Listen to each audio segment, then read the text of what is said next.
สถานีวิทยุกระจายเสียงแห่งประเทศไทยจังหวัดเชียงใหม่ AM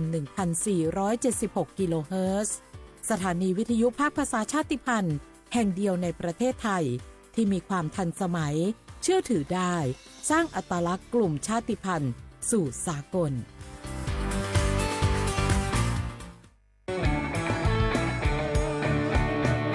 บรรยากาศมาพี่ชนแม่วันนี้ปาร์ตี้กันให้สุดๆกันไปเลยจัดไปไหมเมาไหมครับ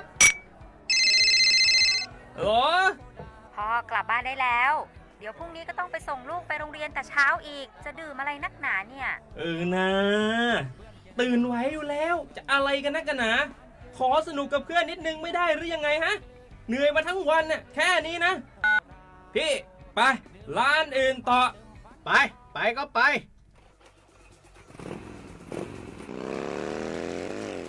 เฮ้ยพี่ทำไมรถคันนี้มันขับช้าจังเลยเนี่ยแซงไปเถอะแซงเลยแซง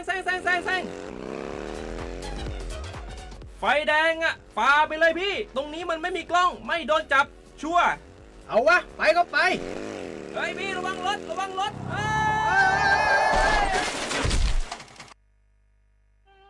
บนท้องถนนการตัดสินใจพลาดเพียงครั้งเดียวอาจหมายถึงความสูญเสียอย่าให้ความสนุกเพียงชั่วครู่กลายเป็นความเศร้าชั่วชีวิตด้วยความปรารถนาดีจากสำนักประชาสัมพันธ์เขต 3 กรมประชาสัมพันธ์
ลุงปีนี้ฝนแทบจะน้อยแหมแล้วนะครับแน่ผมแทบจะบ่รอดจะยังจะได้ดีแม่นแล้วพอเข้าหน้าแล้งน้ำก็น้อยจะอีกูปีเขาต้องเตรียมตัวกันให้ดีๆเนอ้อต้องเตรียมจะได้ครับลุงก็ขุดอ่างเก็บน้ำไว้ใจแถมบ่ปอปลูกผักปลูกไม้ที่ทนแล้งกับใจน้ำน้อยตัวอย่างถั่วดินกับมันสำปะหลังขอบคุณนักๆนะครับลุงผมจะลองแย่แต้มที่ลุงบอกแล้วก็จะเริ่มปลูกพืชที่ใจน้ำน้อยแต้มที่ลุงบอกครับเตรียมพร้อมรับมือกับภัยแล้งเก็บน้ำใช้อย่างรู้คุณค่าและปลูกพืชที่ใช้น้ำน้อยเพื่ออนาคตที่ยั่งยืนสำนักประชาสัมพันธ์เขต 3 กรมประชาสัมพันธ์เกษตรกรบ่แน่บ่นอนบืดหายบืดดีพืชผลเฮามีบางครั้งบางทีราคาบ่แพง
Yesus maju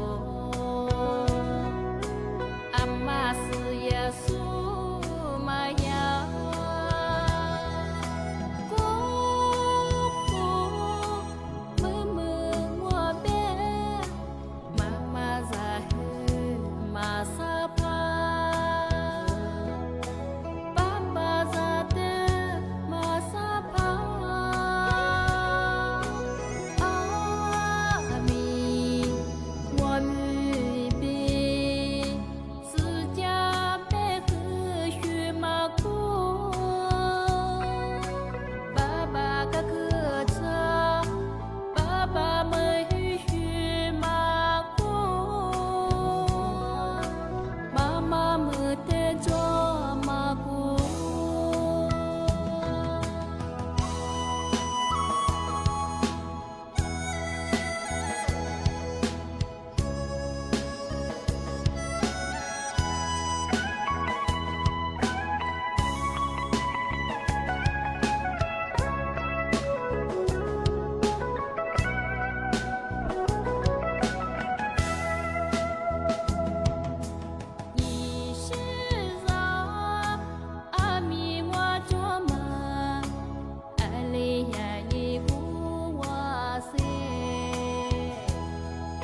是我寂寞我冷冷的我寂寞我没自由独自那边那是听我路你你马上阿门罗里苏西阿雷提你挂的手路边的我的夜色路边的我是你手是你足你手不留生命呀是不让你若是泪是父母老嘎起起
เสียขวาไปแล้วขวาอามาซา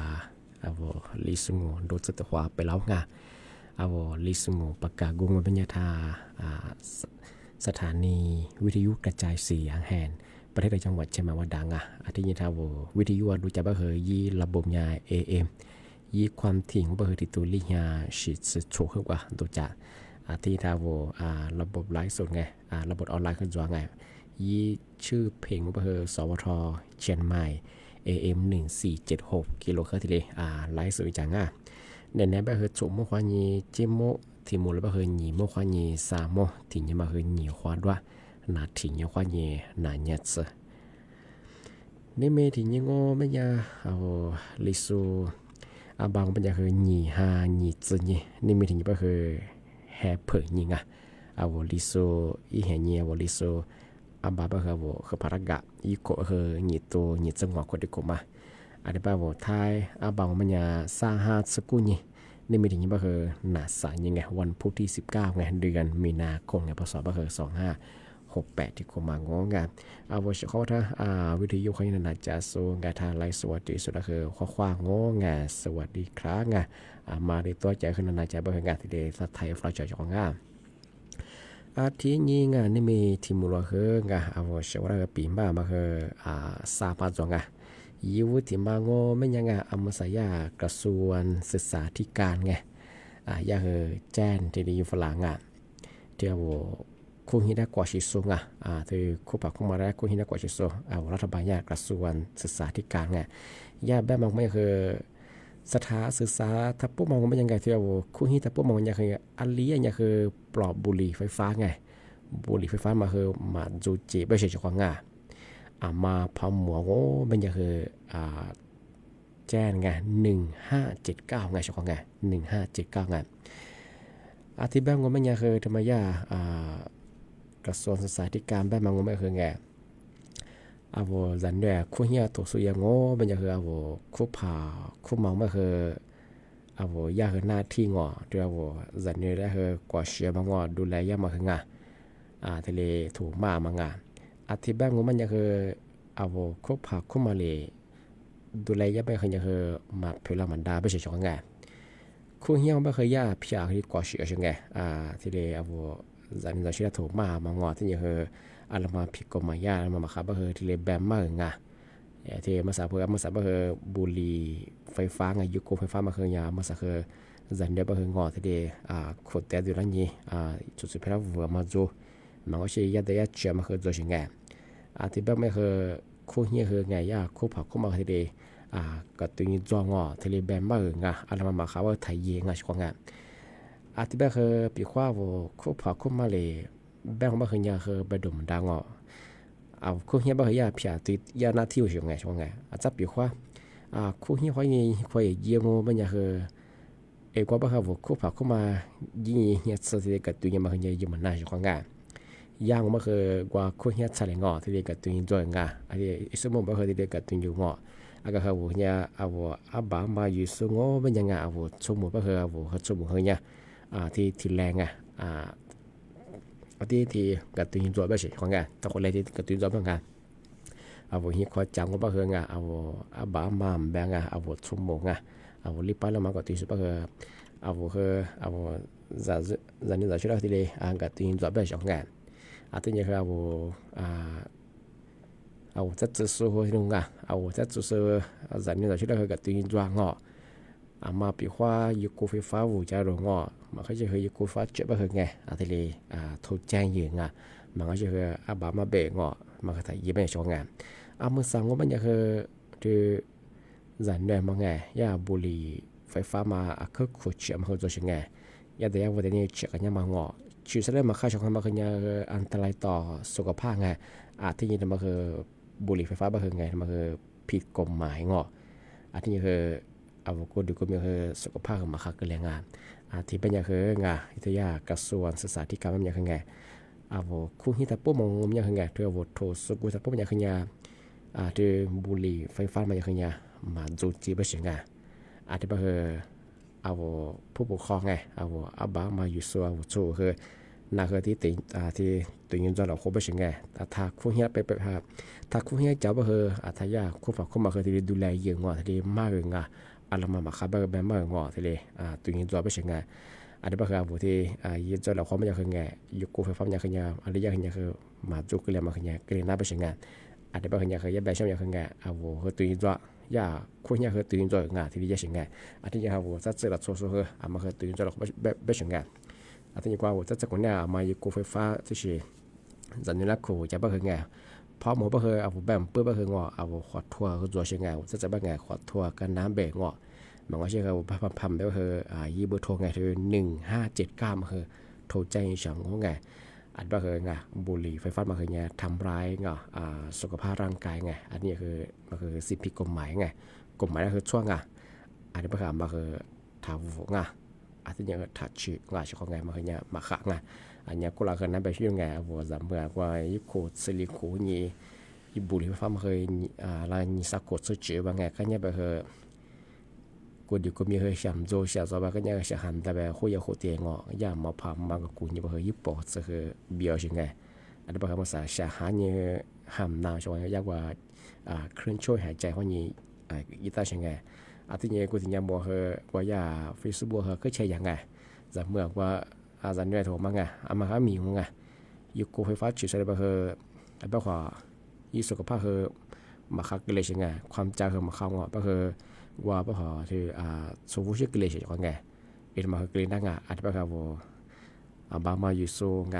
ผู้ปกครองไงโซ่ที่ไปครับว่ามาลิปาลิมาเงาะจัดเนี่ยจะชื่อได้ทีเดียวกับตีนจ้าไงมาคือแต่มาที่ปีมาที่เด็กสุดช่องง่าที่นี่มานี่มาที่มาโง่ไม่จะคือทำมาขยารัฐบาลขยาคอรมอนุมัติไงขยายนิยายไงความรุนแรงในครอบครัวไปสิไงที่จะคือยาเพิ่มกว่าโทษปรับยาบางอย่างคือ10 เท่าไงบางช่วงมาคือมือสายยากลุ่มหมายถึงมาเงาะที่เพิ่มยิงฝรั่งไปสิไงที่เอาฮิคุฮิมิว่าทอแล้วความมาแล้วความมาดื้อแล้วความมามันก็ชื่อว่าบอกว่าช่วยสุดแล้วดูถูกยามาดงที่นี่คือสุดแล้วบังคับยามาดงที่ถ้าปุ๊บเอางงไม่ยังไง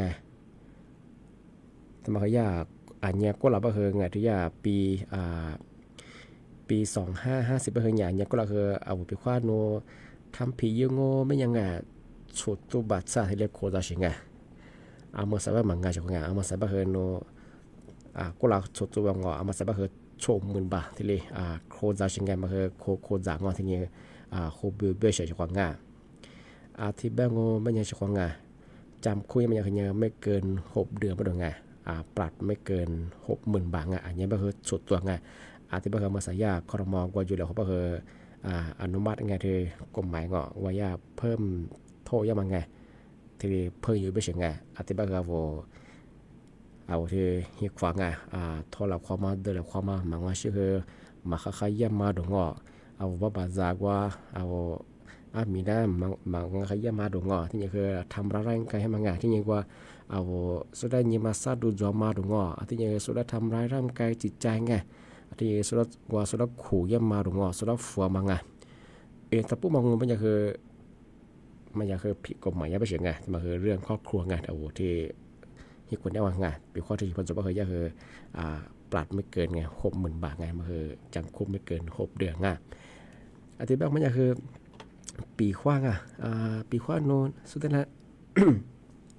ปีขว้างโน้นสุดท้ายแต่ว่าป่ายุงแต่ว่าโคจะว่าแต่ว่าแบบว่าโน้นจุกว่าโน้นที่หนีสักว่าที่ติดคุกเนี่ยวันโน้นภายใน3 ปีไงโน้สักโคคนเนี่ยวันโนทะเลยี่ปัญหาไม่ใช่ไงทะเลพัดจงมันยังไงมันคือยามันยังคือนี่คือเงาเพิ่มโทษยังมันคือไงทะเลจบไปใช่ไงที่แบงก์มันยังจบงานปีขวานโนจันเนี่ยว่ายุคโคสือเฮโคมาเปเจอร์ไงแล้วมันคือสุดท้ายสุดท้ายนึกว่าทำอะไรยังไงมันคือยี่โทษขึ้นไหนไปเฉยเขาจบงานที่แบงก์มันยังจบงานมันคือเอามาคือไงที่เลยนี่มองเราก็ทั้งเอามาใส่บังคับโซยากฎหมายธรรมะที่ล้านเบาเยี่ยงไงพรบคุ้มครองยังไงที่พรบคุ้มครอง ที่ครอบครัวไงภายในครอบครัวงาada bah syakong ngah mah asyik manja kada kata sonya syakong ngah tama de ma pi ma sa ngah ati banya ngah amasa mogwa ngah de kwa gena ngah syakong ngah asyida wo aci lo ya banga ye mogwa tikut di falang ngah nananya syakong ngah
เชื่อคืองานที่ถึงมาปีเมื่อสจีเช่าชลัง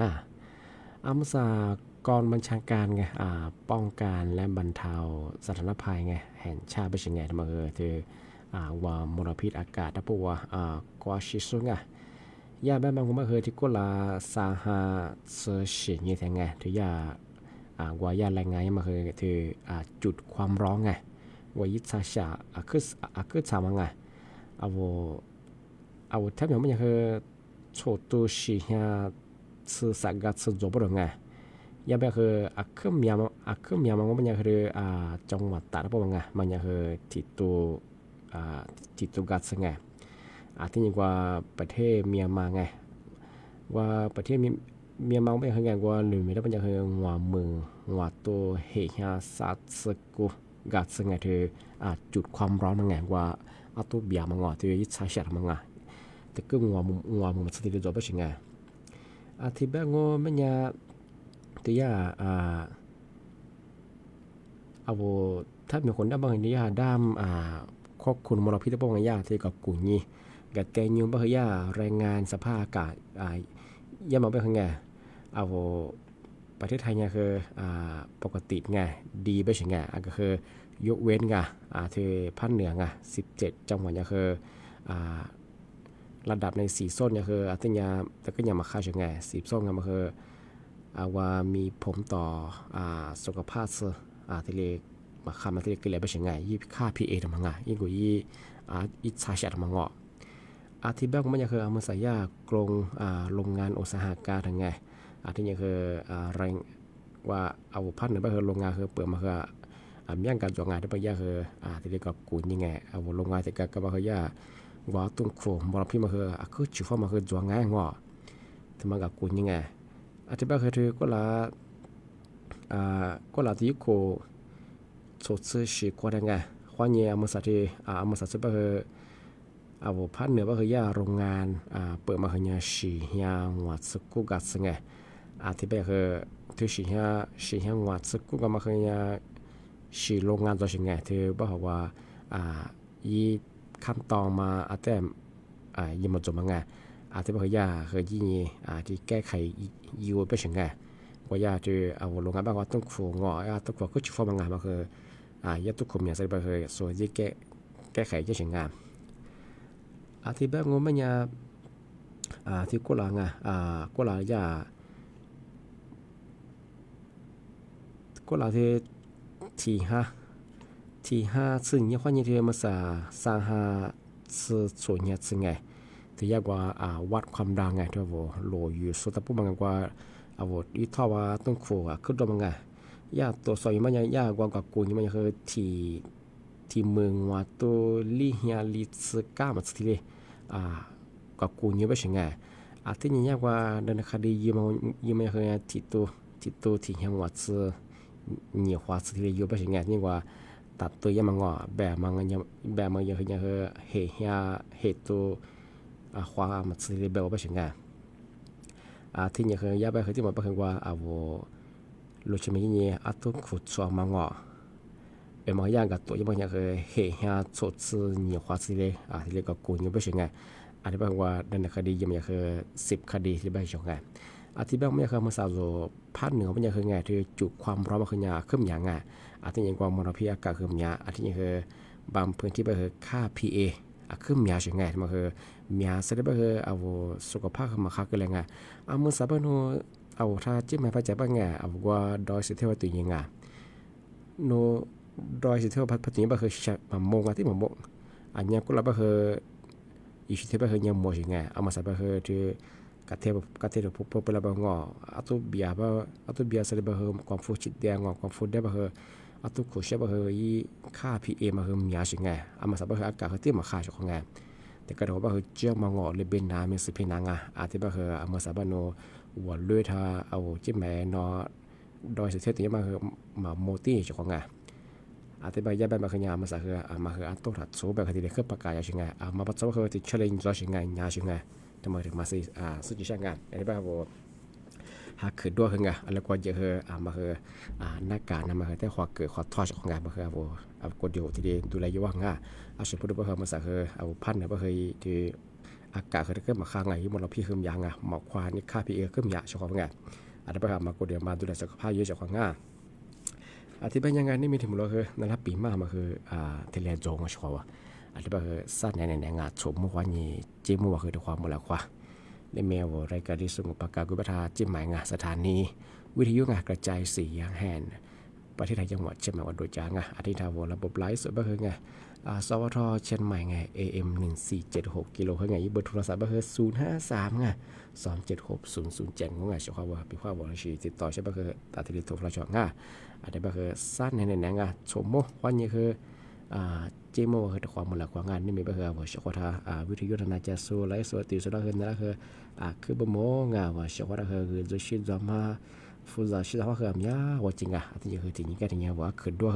อะไรกว่าเยอะไงเขาคว้ากุยเจเฉพาะงาอาจจะแบบสั้นเนี่ยสมมุติว่านี่จิมว่าคือถูกว่ามูลค่างาเขาคว้าสวัสดีครับ